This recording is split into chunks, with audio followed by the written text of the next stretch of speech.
আপনারা মনোযোগ দিয়ে শুনবেন। আমাদের মাহফিল মঞ্চ কেন্দ্রে যাদের যেটা দায়িত্ব, আপনার এই দায়িত্ব বন্টনের দায়িত্ব পালনের ক্ষেত্রে অতিথি নিয়ে বসবেন। এই অতিথি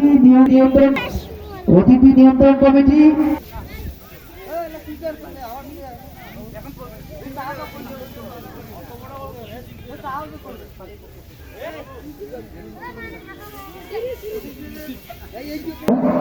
অতিথি রিসিভ করার জন্য